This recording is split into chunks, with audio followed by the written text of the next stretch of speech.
I'll look today. I don't have. I looked it up. I don't have, I mean, I didn't get a chance to look at it today, but then here it is. While I get ready to look. Are we on? Well, we will be, I guess, right? Battery life? Whenever you say we're in. No, but we're not right now. I don't believe so, I'll check. That's not a bad thing, no. Not yet, it's, those are not.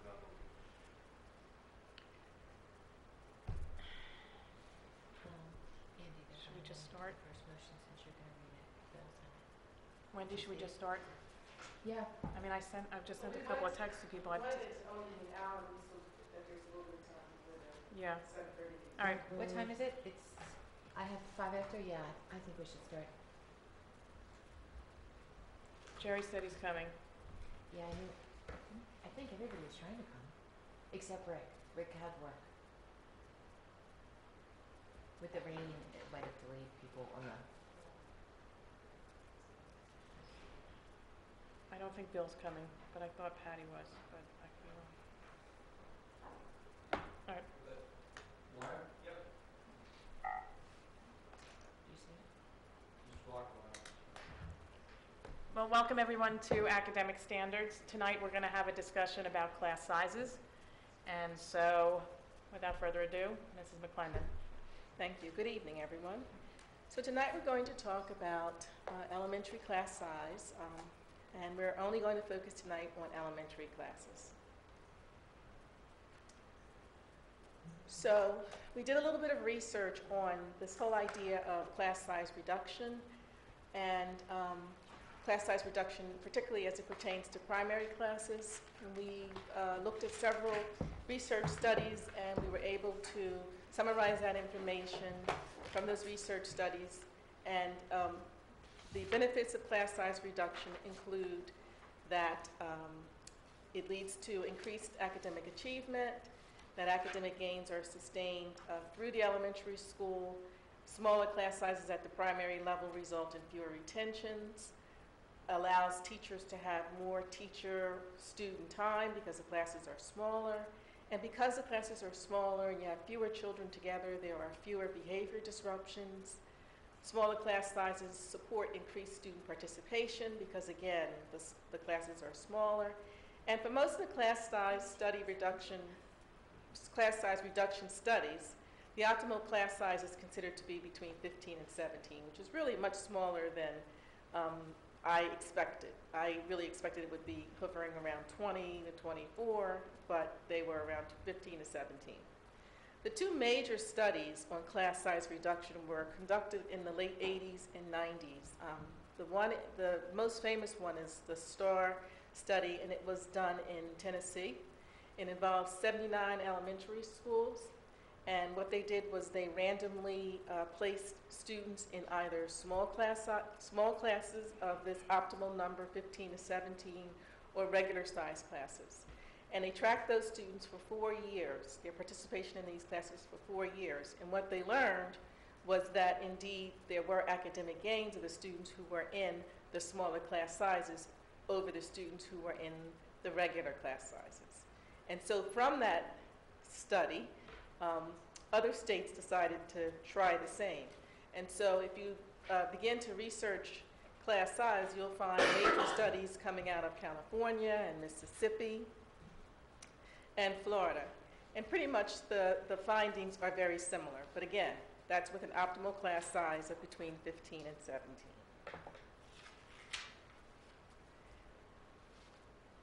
Now, there are also studies that refute this idea that class size makes that much of a major difference.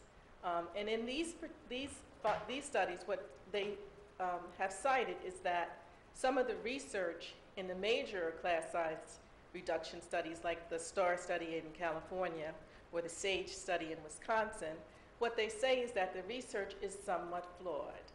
And what they mean by that is that the way they collected the research, the fact that they did not believe that the classes were random, because most of the reduced class sizes were in high poverty schools, and so therefore they didn't feel like it represented the entire population, the affluent schools as well as the high poverty schools. So later studies, later researchers who have gone back and looked at those early studies have said that some of the research was flawed. They've also noted that they did not believe that there was significant increase in reading scores. There was some increase, but not, they felt, like enough of an increase to warrant the cost or expense of reducing classes. They also found that the greatest gains in those studies were in the low-income or minority schools, and that the gains that the students made were not sustained over the years. So even though the primary classes were small, if the intermediate classes didn't maintain that same smaller class size, then students lost or did not maintain that growth. And then finally, the researchers who refute this idea that class sizes make that much of a difference believe, as does Robert Marzano, that the single most important determinant in student achievement is really the quality of the teacher.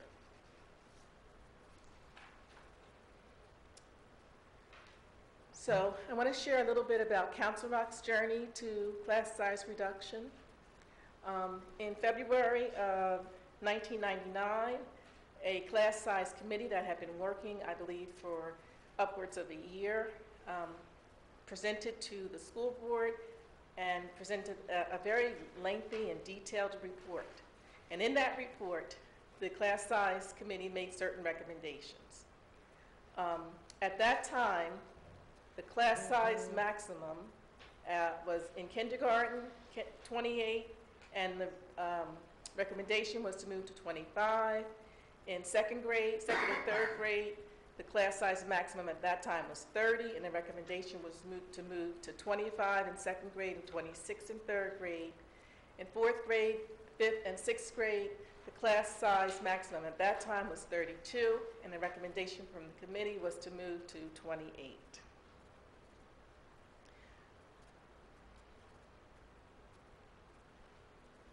Some of the other recommendations that that committee made include changes to how additional sections are assigned. At that time, and I found it very surprising to learn, that at that time, Council Rock was opening sections as late as the last week of August. So what they would do is they would allow students to register, which we would continue to do, but they would allow students to register, and based on which classes were oversized, they would appoint teachers at the end of August. So, I mean, I spoke to a teacher who said he got hired like 2 days before the school year started. So it became a very expensive way to do things because we did not staff our classes until the very end of the summer. So the recommendation from the committee was to staff classes until July 1st. So at that time, you would know how many sections you need. You would apply however many teachers you needed. And after that, students who enrolled in classes that were at maximum would be provided the opportunity to go to a school that had the lowest number of students at the time that those students register. Is that how it works today? Excuse me? Is that how it works today? No, not quite.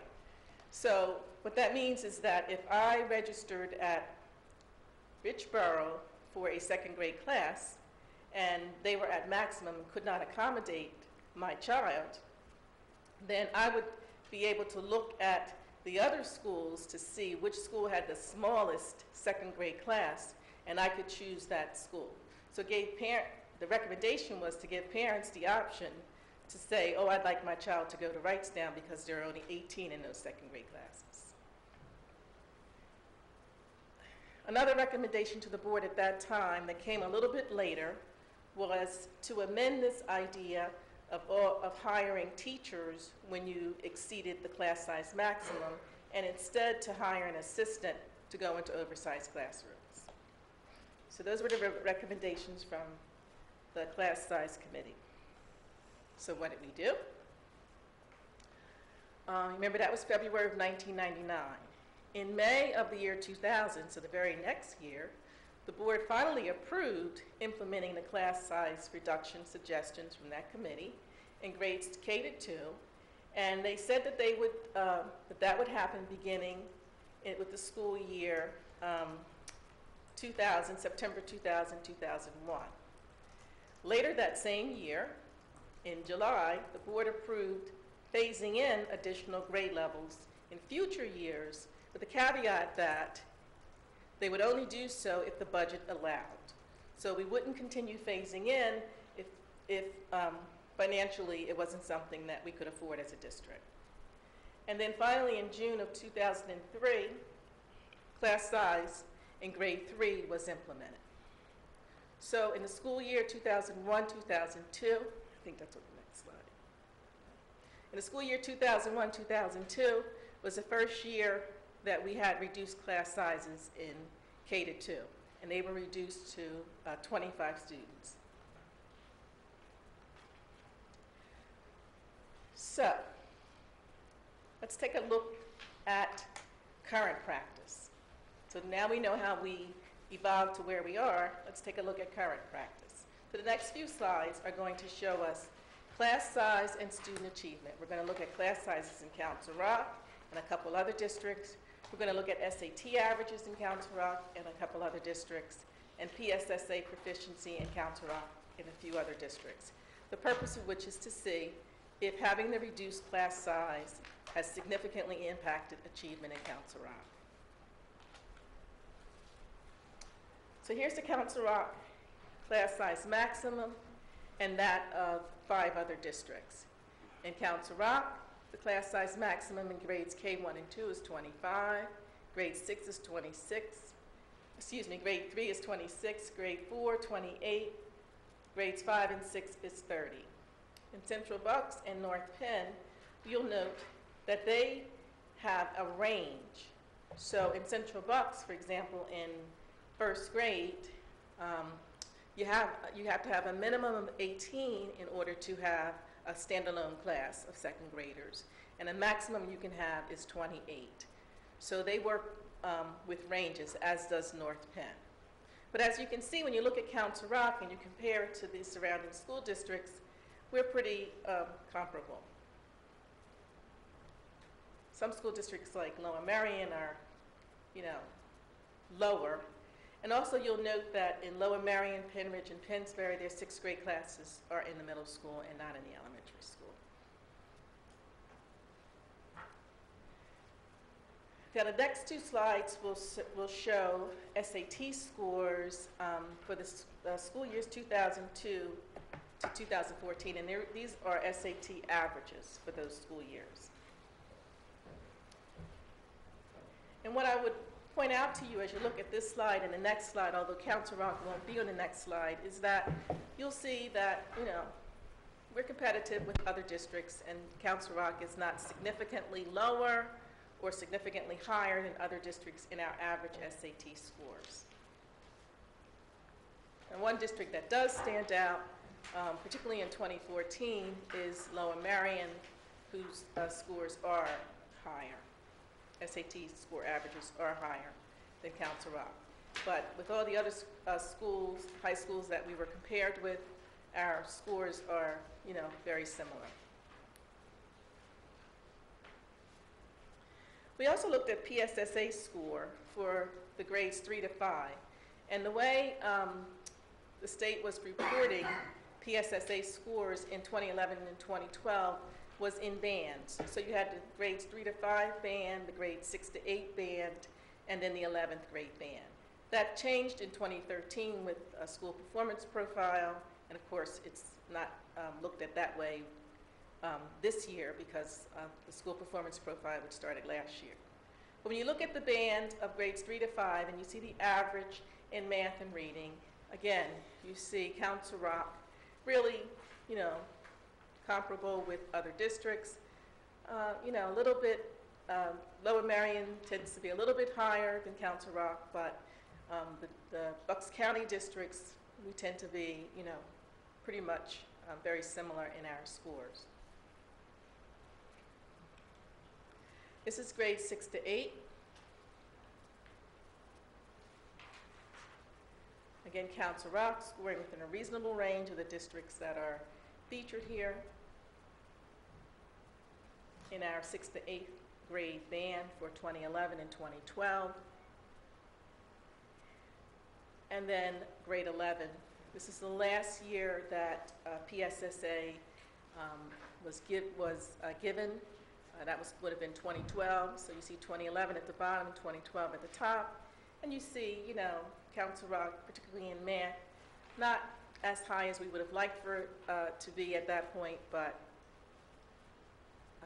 I'm not, you know, so sure that that is related to class sizes. I think there are a lot of other variables that are contribute to that. Right. You have a question?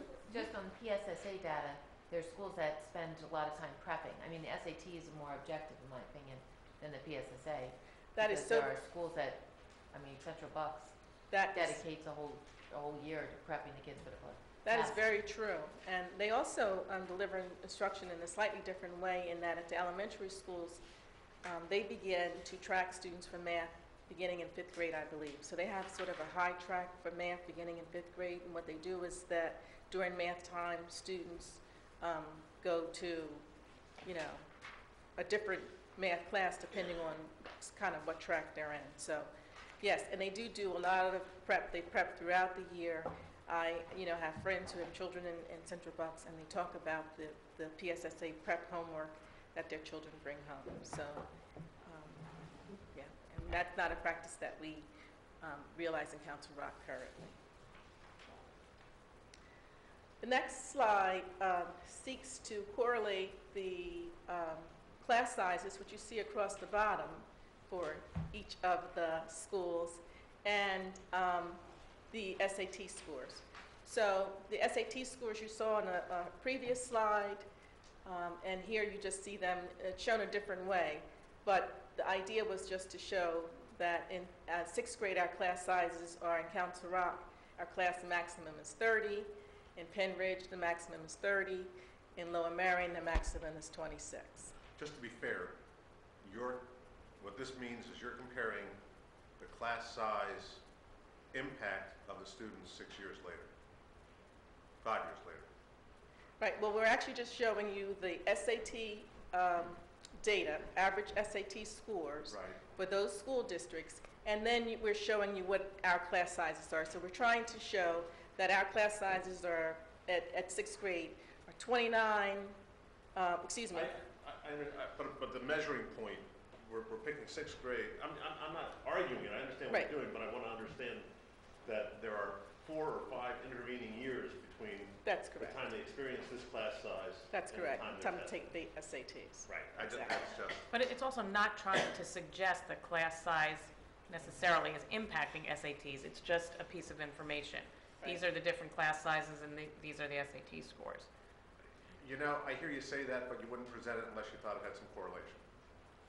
I don't. I wouldn't. I mean, that's just.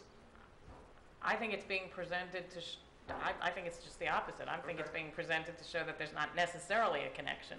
But, I mean, that's for you to assess, I Well, guess. no, my point is you're establishing a relationship between the numbers, whether it is whether you're defeating the hypothesis or you're saying you're supporting the hypothesis, but I'm saying it's 5 years separated from the point of event and the measurement. We'll have that argument, I guess, and we have that same argument around full-day kindergarten and not full-day kindergarten, which is the effect enduring or not, or what's the effect? So it's just, I think it's important to recognize it's not a contemporaneous measure with the event that we're studying. That's all. That was my point. Okay, thank you. Joy, I had I'm a question sorry. about the PSSA. Which is this That's- slide here? Well, actually, a comment that you made on the prior slide. I think you said Central Bucks spends a lot of time teaching to the test, so to speak. No, I didn't say teaching to the test Prepping during for the test test, prep. okay. Yes, And then you said it's not a practice we do here at Council Rock. correct. Okay. How do we know that? Well, we we know that because, first, at the elementary level, we allot a certain amount of time for PSSA work. And typically, we've said up to 2 weeks, prior to like January, February for PSSA prep. Now, I do know that there are certain schools who have used things like the Buckle Up, Buckle Down books, I think they're called, for PSSA prep.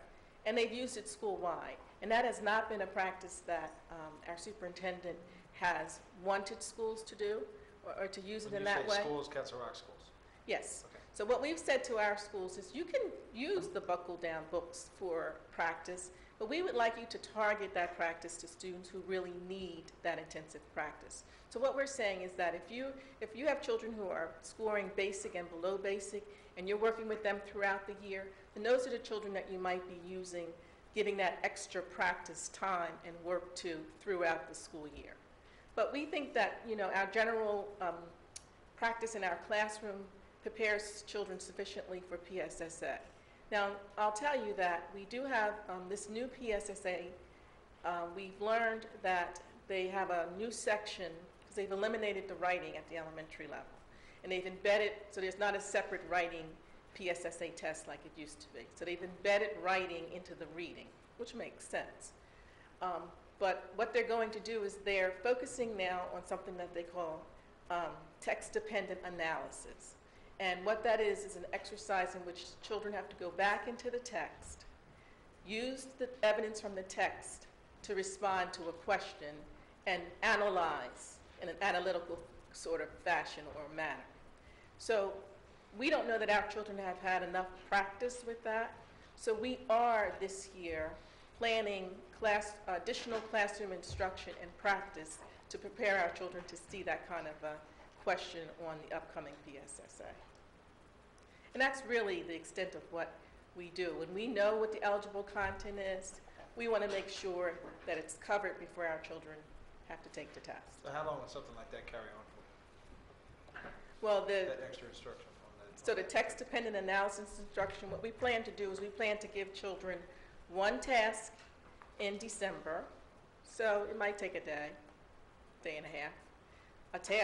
A practice task in January and a practice task in February. So 3 times between now and then, specifically, they'll be doing an exercise that we hope prepares them. And it should take, like a day of instruction. Okay, thank you.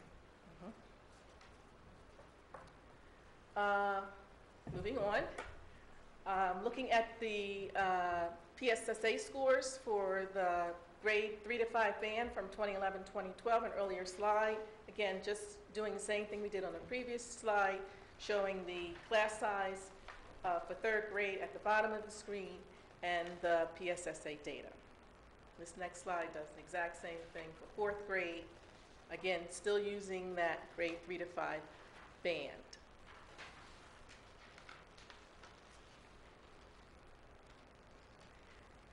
And finally, I don't want this to be misleading, but I did think that it was important to include in this discussion.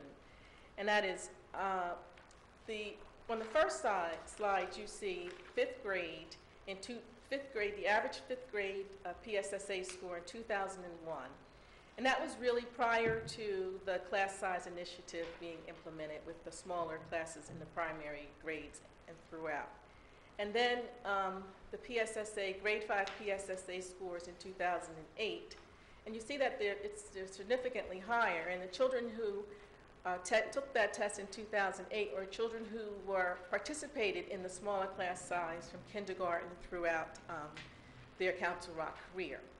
But I do draw a caution because the PSSA test itself changed so much between when we were giving it in the early 2000s and when we were giving it in 2008. If you remember, we were working with No Child Left Behind, and with No Child Left Behind, President Bush had mandated that all children would reach 100% proficiency by 2014 or 2013 or something like that. And so what was happening is that the PSSA test was becoming more rigorous. It was changing. And so if the children in 2001 and 2008 were taking the exact same tests, then I would, probably say this looks fabulous. But they weren't taking the exact same test. It does look good because, it shows that at least by the late 2000s, our average scores were, well into the mid-80s in grade 5. But also in 2008, we were really looking at grade spans, like grades 3 to 5, not like a single grade. In 2001, the only children who took the PSSA at the elementary level in reading and math were 5th graders.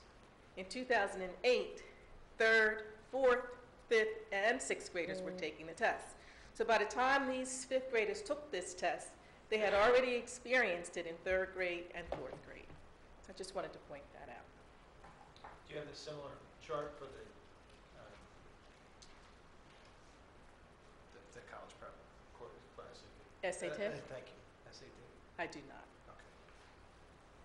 It would be interesting to see what happened, excuse me, in other like districts in the same time period, just to see if that was happening anyway, regardless of class size changes. Yeah, that's And a in good the point. SAT scores, if we're relying on two different sets of data, the PSSAs and the SATs, going back to the other slides, it would be good to see that, if you have it from 2001 to 2008. Okay. Although I should point out, the SAT also changed, I think it was in 2005.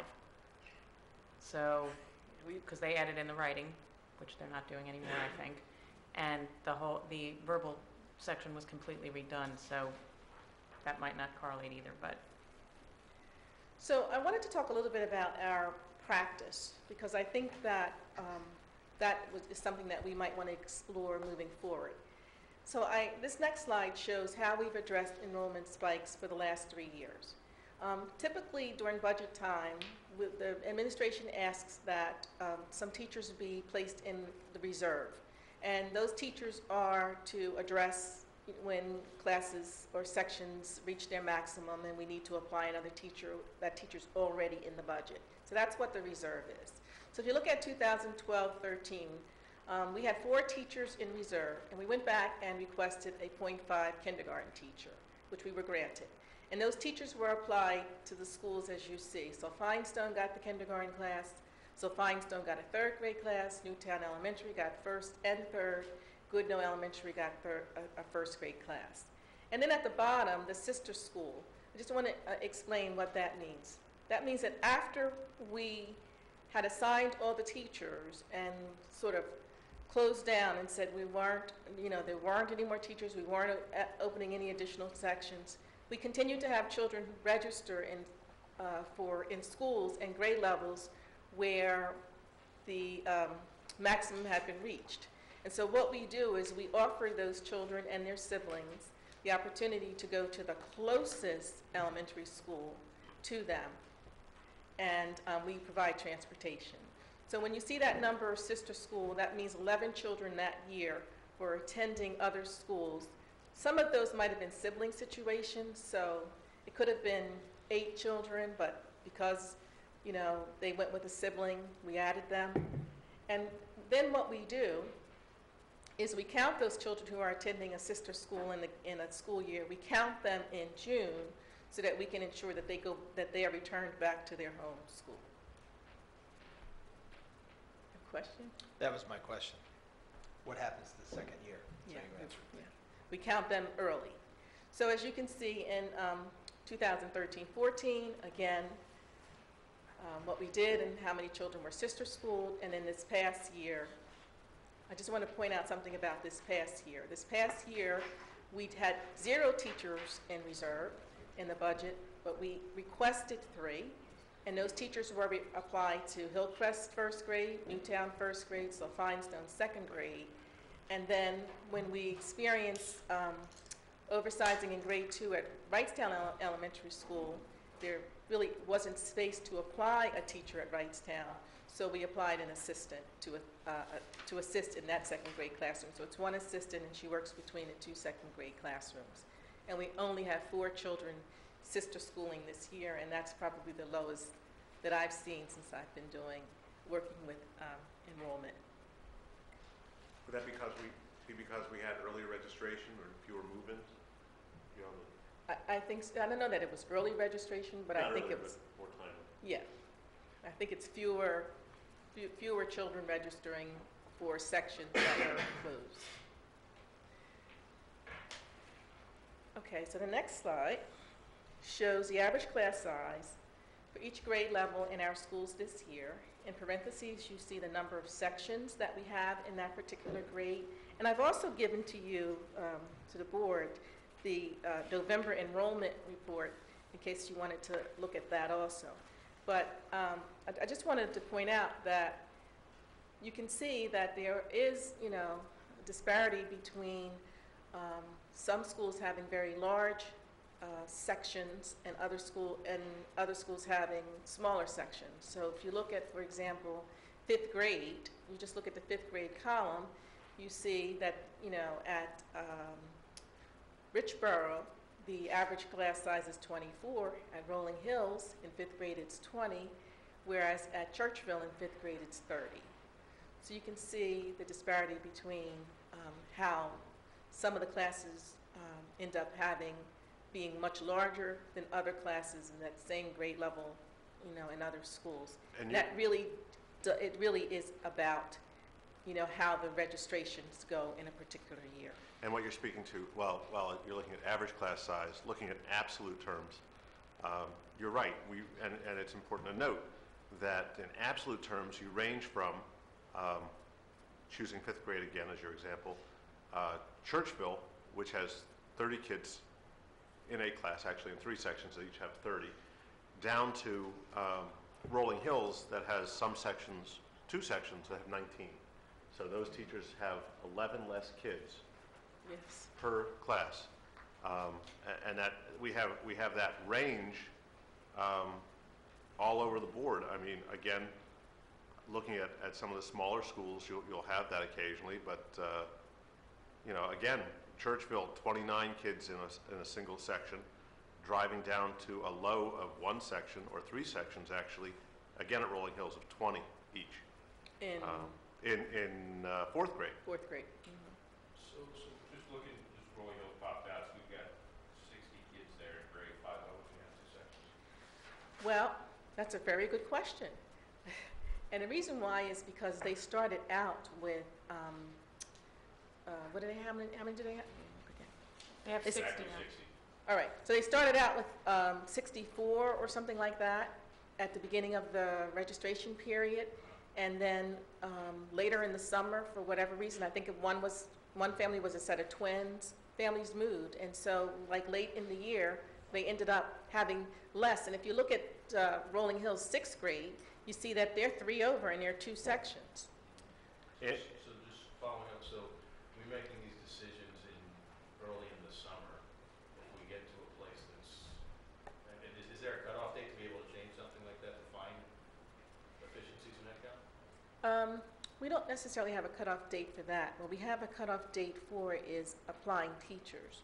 So once we get to the end of July or so, we say we're not going to add any additional teachers because of the time it takes for hiring and for restructuring classes and getting that information up on the home access center of, you know, which students are in which class and who the teachers are and that kind of thing.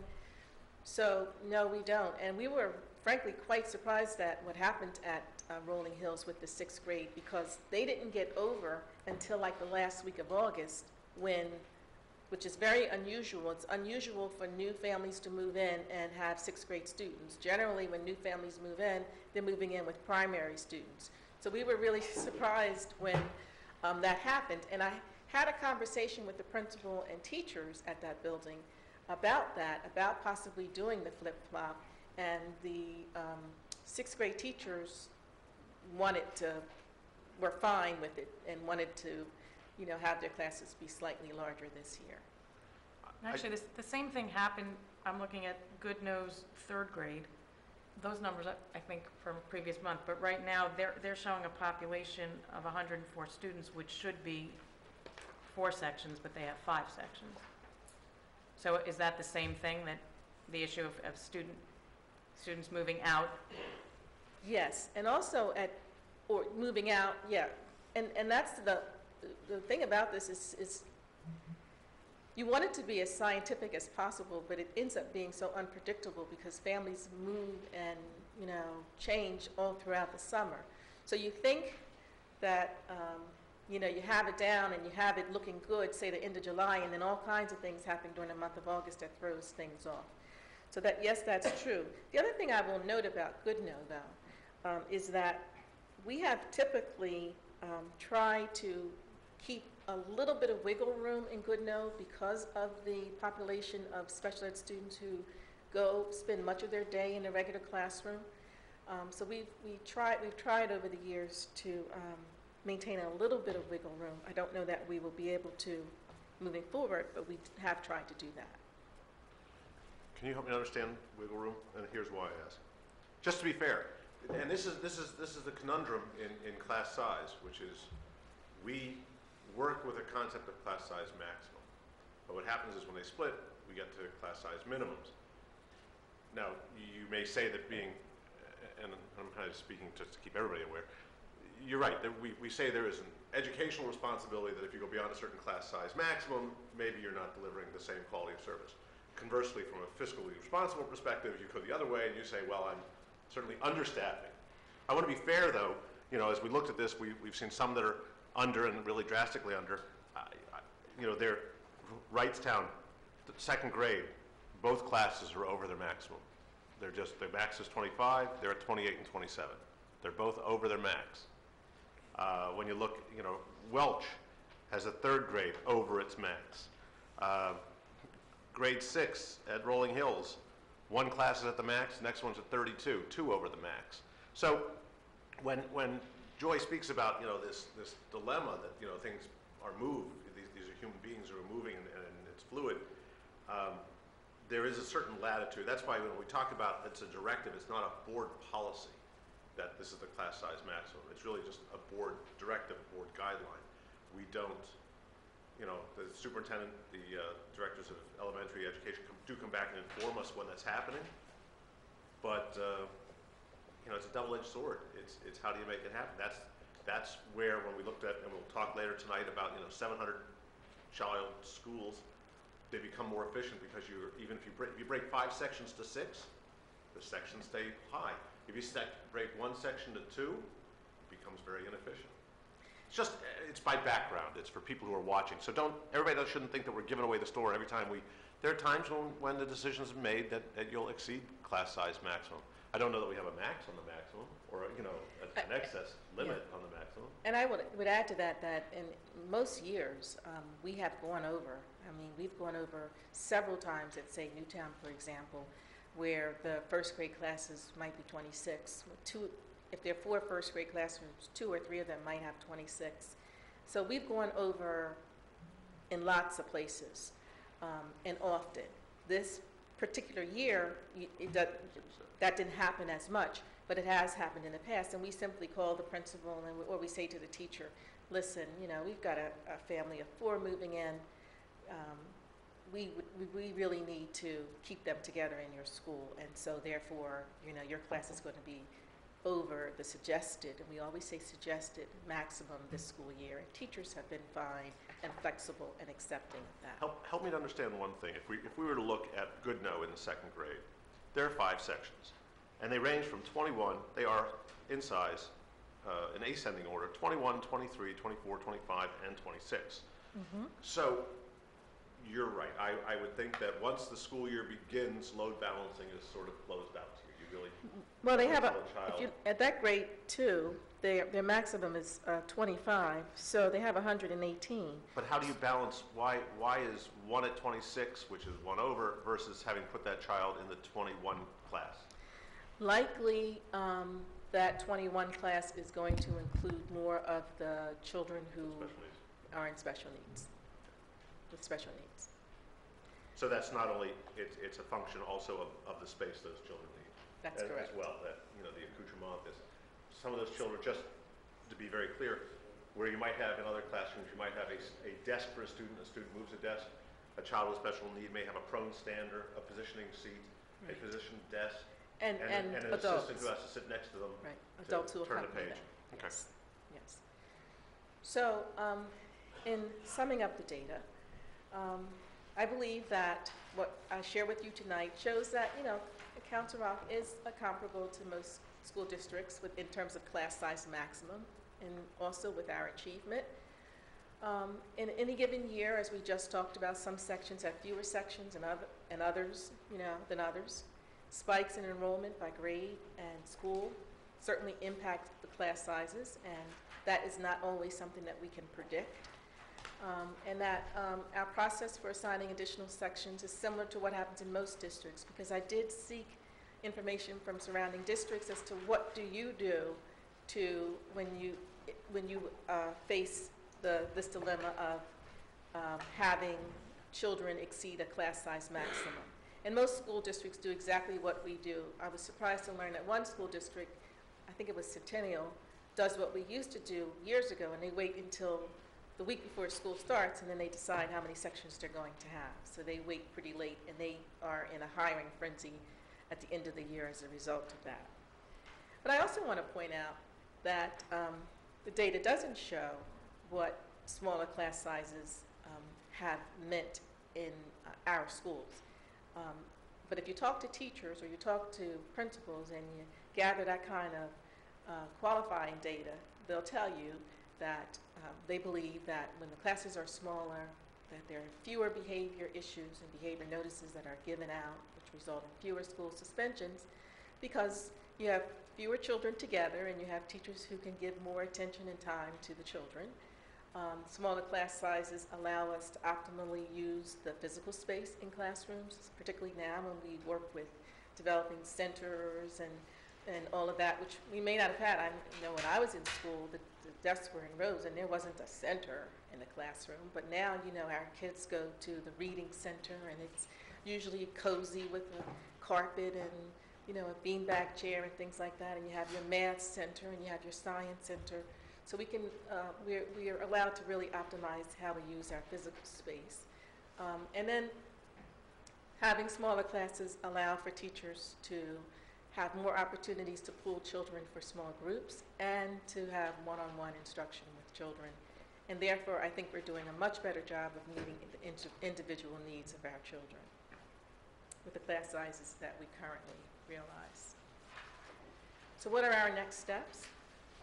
I'm thinking that we think about our practice for assigning sections. I think our practice probably needs to be updated. Our school policy, I looked at our board policy 126, and it was last updated in 1998, I believe, or 99. It pretty much doesn't say much except that we have a policy.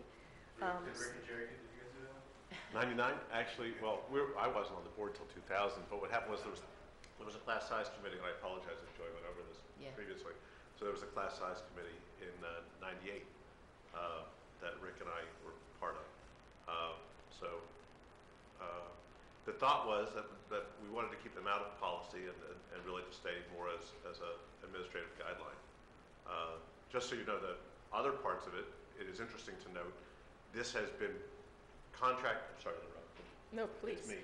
I do that all the time. This was part of contract negotiations. These were terms in contracts at some time that the teachers union would struggle to get and to try and define lower class sizes. Now, you could say it was educationally motivated, or you could say it was full employment motivated. You could take either stance. That's been avoided. There were a few memorandum of understanding potentially, Mark. Well, that one about, the memorandum of understanding, I'm thinking about the amendment to the, No, we amended it twice. One year we did it to bring it for like K to 3, and the Yes. next year we did it for 4 and 5. I don't know that Right, we ever did third 6 through. explicitly, Mhm. but we gave direction to increase. When we started, we had some sections in 6th grade that had 34. I think 34 was the max, or 36. I don't recall. I think it was 34. Okay. So that was part of the direction, was to make it a little more reasonable. And we also, at that time, just for background, we implemented a number of procedures. We had talked about something called N+1, which was where when Joyce speaks about wiggle room, the +1 was wiggle room, which was you intended to leave space because we knew there were people coming. Remember, Actually, it too, was this n minus 1. Huh? It was n minus 1. When the, Oh, right, you're right. N+1 is how I do servers, so I have redundancy. And -1 is how I do classrooms, so I have open space. Right, you're right. So that was built into it at that time. But remember, and it's important to remember that in 1999, there were still Toll Brother developments and large developments going in, moving in wholesale houses, and those houses had 4 bedrooms and 4 kids, or 3 kids. So we knew we had a lot of coming at that time. I'll leave it back. So, and one of the other recommendations I would make is that, we established a clear cutoff date for summer registrations. I like on one of our neighboring school districts who says July 1. That's the cutoff date. So anything after July 1, if the sections have been assigned, then, and you exceed because of new registrations, then they just go to the sister schools. And they tell parents at the time of registration that that's the practice. And, we've kind of done that, but it's not hard and fast. So what happens is that, and this happened in this past season, parents move in and they have children who want to go, say, to one of our schools, and there isn't room in that particular class, and we say to the parent, we're probably going to have to sister school, and then there's this, campaign between board members and board members about moving into Council Rock and what the expectation was and what they now have to do, and we assign a teacher. So I think that we have to have a hard and fast rule on when the cutoff is, and any students who are registered after that time, parents know at registration they get something in writing that says the class section is closed, your child will be assigned to a sister school and we will provide transportation. So that's real clear. What are the proofs, as long as we're talking about that, because that's an important aspect here. What are the proofs that are required to establish that your child is to be educated in Council Rock? You mean residency? Yeah. You mean for registration? Correct, because that was always an issue for people moving in, and we've received the question, and we will always receive the question, which was they want to register because they want to beat whatever deadline we have. Maybe their house opens in September, and they say, well, can I register now, and or can I pay tuition until I can get into my house in November? So as long as we're talking about how do we make these plans, what does the school district do around those? Well, that's a good question, and Barry does handle that part of registration, but I do know that when families are, if they provide proof which is an agreement of sale, that they're moving in September or early October, we do allow them to register and we do allow their children to begin, as long as they have that documentation. But the regular registration requirements are the 4 proofs, which could be, I think, a utility bill, a lease, an agreement of sale, a license. What else? All right, Okay. thanks. It's on the website. It is on the Is it? website. Okay. Central registration list was required. That's fine, and we don't, and as a practice, we don't do tuition. We don't, I'm looking, we do tuition. Things I'll learn tonight. That's why it's a If a parent seeks to move in and their home is not done by a set date, I think it's October 31st, we'll give them that a little bit of wiggle room where they're waiting for an agreement of sale or they're waiting for a closing that might flex over the course of September. But there is a hard, fast date. I believe it's October 31st. Barry would know that for sure, that if you're going to extend past that date, we start to charge you for tuition. And we have a couple parents that'll do that. And then there's a date certain where if they don't produce an agreement of sale, we start to talk to them about whether they're going to be able to be residents. But there are a number of anomaly situations that happen in any given year where a parent thought that the closing would be October 1st, the real estate agent or the Those home. things happen, right. Yeah, so that's usually the anomaly situation. Most of the time, we have an agreement of sale and people are ready to go by September 1. And while it doesn't affect class size as much, it also occurs as well with special ed students where there's a lot more planning. Right, and as you know, because this is a migration of policy for Council Rock 2, we are perseverative and very, very rigid about the way we accept those proofs. You don't get into Council Rock unless you present your 4 proofs of residence, and we'll oftentimes get calls in September that says that person's not living here anymore, you need to go check. And so we'll send Mr. Rick out or somebody else to go check and make sure they're still residents. Good.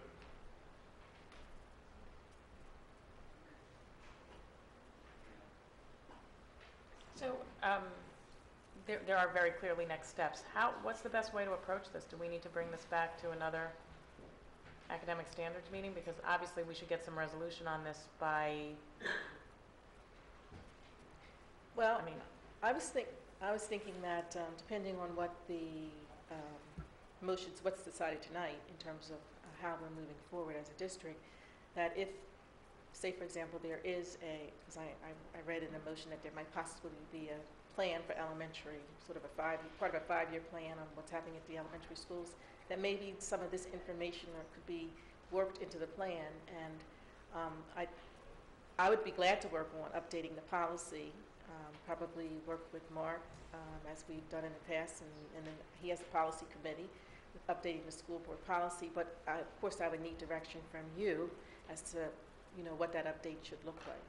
So, I mean, I don't know that it has to come back to an academic standards meeting, but it certainly might be something that you want to discuss as a board as to how to move forward. So, question for you, I would imagine the massive amount of work that went into adjustment to the class size standard, that was done 15 years ago. Is there a reason to revisit the entire body of work around what the correct class size is at? I don't know, is that something we're talking about? I don't think so. I mean, I think this presentation showed that the decisions that were made are consistent with area schools, that the performances are good. I think that the real conversation has to be about practices and the cutoffs and all these things, because we want to make sure that we're doing everything we can to create efficient class sizes.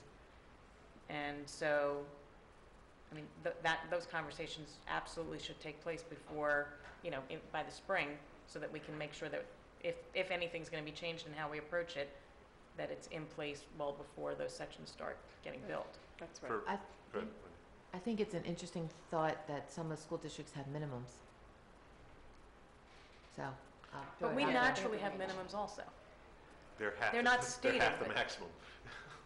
Well, Well, I don't, I'm just saying, I think it's an interesting thought, an interesting discussion. I mean, we have maximums, but do But we have minimums or, I mean, we have 3 of 20 in a grade that probably should have, in a grade that probably should have 2.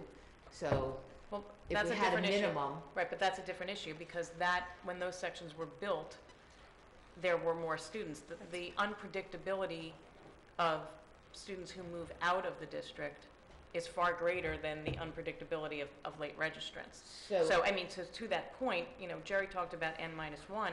I'd like to see us implement an N+1.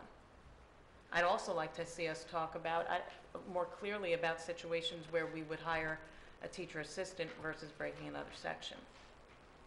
well, and I'd like to maybe see us talk about what date we make that decision. If we made the decision in July to have those 3 classes, I understand families got names and teachers and classes were done, but I don't know. If we pick a date and it happens after that date, then you're kind of done. But I think there's some value into picking a date, and then Right, well, that's exactly what that's There, saying, right. there are, there's, I'd like to see it go both ways, I guess, what I'm saying. To add what you do to add a teacher versus adding assistant versus also regrouping what you thought was going to be 3 into 2. That's all. from my perspective, to the point, I agree. I think our number for our maximums are appropriate. I think. What I think our struggle, I think what our struggle is that it's how we populate the schools, which is, if you only have 300 kids in a school, or you only have 450 kids in a school, you're not going to get breaks at convenient spots, and they may ripple through many times. That's where, when we talk about redistricting, that's where, the proposals come forward, such as this 5-6 proposal that has been made and hasn't really been vetted or discussed with the board much, which says if you build the 5-6 centers, you naturally are going to increase the size of the K-4 schools to get optimization of the class sizes there. That's how, in that model, you eliminate 10 sections of teachers. You eliminate 10 teachers because you're increasing the pools. So when you do get that split, you're splitting 4 to 5 rather than 2 to 3, and you're getting more optimized. That's going to be one challenge. Let me just anecdotally tell you one of the things that, if we, obviously splitting a class and adding a teacher, that's a model we could already understand, when the teacher's role is described. I think that one of the things we would need to consider, and I just mentioned it because we've got the time to talk about it tonight for a few moments, is that, if you were to add an aide, I think it's going to be very important that we make an appropriate description of the services of that aide in the classroom. And I'll tell you the anecdotal story behind that. You all know, and many people do, that my son, with his disability, always had a one-on-one aide. And in our previous school district, when he was in elementary school, we were always very careful to stress, and we did it here as well, that his aide, who is really assigned because of his quadriplegia, wasn't supposed to be his only aide. He wasn't supposed to be the person who hovered over him all day. That when the teacher was teaching something, that aide didn't need to hover over him if he didn't need her. She would do, or he would do, other tasks in the room. And I tell you the story because what happened over time is these teachers and aides developed very tight working relationships, and the teacher would spend more time doing things with the children, all the children, because the aide, when she wasn't working one-on-one with my son, could do other tasks that a teacher might otherwise do, maybe putting up bulletin boards, maybe doing something which didn't require the teacher's skill and the teacher. So it was very funny because over time, this was an inclusion model, over time, each year as Nat would go to a new grade, we'd get calls from other parents going, who does Nat have in 3rd grade? Because they wanted their children, because that model to them meant their children got more time with the teacher. So I mention it because, if you're going to go to that model, I think that it doesn't get you, I think one of the things you have to consider when you do that is that model, if done right and with appropriate job description for the teaching assistant and the teacher, that model doesn't move a section capacity by labor from 30 to 32. I think that model will move you more something like from 30 to 36. The problem, I just want to, it's a hypothesis. But I want to say our problem then gets into a physical problem, which is adding the aide may be sensible, but I don't know that we have the physical capacity in the building in the room to actually get the capacity from that aide that we might want. I don't know how to solve it here. I just want to put, it's conversation. It's how do you do it? I mean, that's what I want to talk about. Because exactly, but I put it it's forward not for right, thought. and it's this year a decision was made to hire one teacher assistant versus sending kids to another school. Like I think it's better for us to have a very clear plan on what we're going to address in these situations and not let it just be, when it pops up, we'll think of that up. I'd rather see it better delineated. And to that situation where we added that assistant, what happened is because we say to parents when we sister school that your children can come back, so we were already over in 1st grade at that particular school. We sent those children somewhere else for a year, and then when we came back, there wasn't any room. So we brought 2 children back, and then we had two new children come in, and that took us to where we were. So I think that, we have to visit that too. So it Right, and really that could is happen about anywhere, though. Where was that section of what grade? Wrightstown 2nd grade.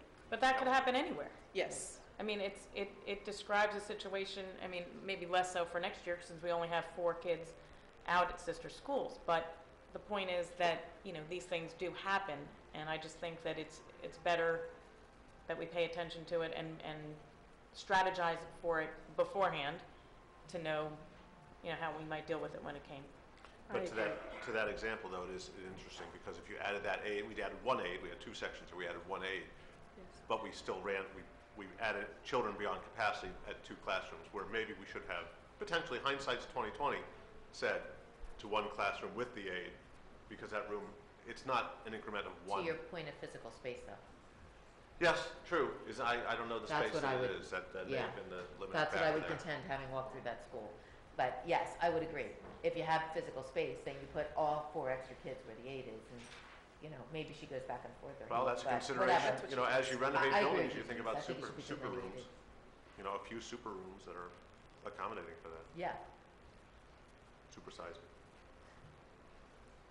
So we will be looking at practice. I guess, Mrs. Brooks, you and I can talk about what that might look like. Right, but I mean, I think it needs to come back before the board probably Well, actually, so registration is in March? Yes, but we don't really start looking at sections until like May? May. Okay, so we certainly need to do it late March, early April, something like that? Yes. All right. So maybe we can come up with some suggestions that then can go back to the board for discussion, and then we can move forward from there. And we can and you can decide whether or not you want to make practice part of the policy, or you want to keep the policy as it is, because Well, the policy obviously has to be updated. So, I mean, how we choose to move forward, it will all develop out of all the other pieces of the conversation. okay, great. I appreciate that, because, Are there any public comments? please. Come on up. No, can you Gotta come to the mic? Aw.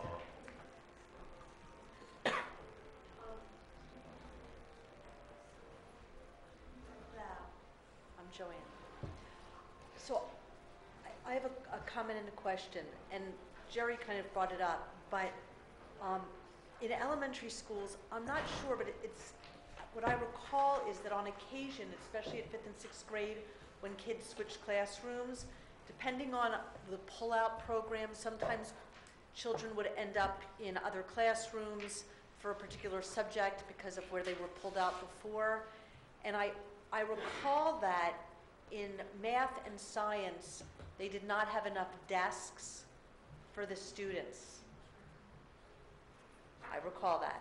So I would say, I actually love the idea of an assistant. I would think that's a great compromise, and you guys would have to figure out the parameters.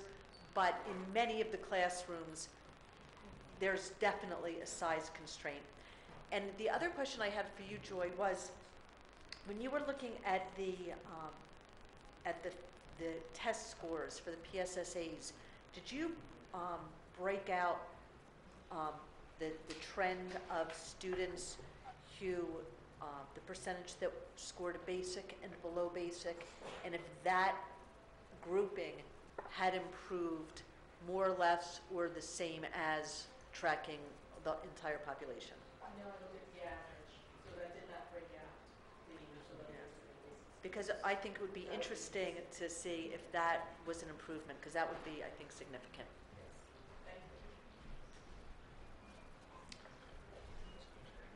Jenny Schottmiller from Wrightstown. Mike, I have kids in both of the second grades at Wrightstown that are at 28 and 27 students each. And I just want to say that it happened before where I had gotten a letter home from one of the older kids that said, "We're over the class size, you're getting an aide," and I like that. I asked my kids, is it different? Last year you had 25 in each class, and this year you have 27 and 28. Nope, not different. Doesn't feel crowded. They like the aide, made sure I pronounced her name correctly. I think it works really well. And it seems to me when you have a district with school sizes that are so disparate, that in a school where you can break, you would say, well, we break when we hit the maximum, because we can do that. And in a school that you can't break, like Wrightstown, you just can't, even if it's K-4 next year, you can't. You say, okay, well then we have an M+1 number where we can have an aide, but you're probably not going to have 30 kids in the second grade class. 28 seems to be working okay, and I'm okay with it as a parent, but I also know it doesn't happen all the time. If the entire school was like that, I think it would feel a lot different. But when we just happen to have a lot of second graders in Wrightstown this year, it just seems to me that's the normal ebb and flow of enrollment, and you roll with it with an aide, and it works well. So that's all I'm going to say. Thank you. Thank you. Anyone else have any public comment? Any other board comments? Okay, so we're going to take a little break for 20 minutes before the board meeting starts, but I do want to tell you that the next academic standards meeting is Thursday, December 4th.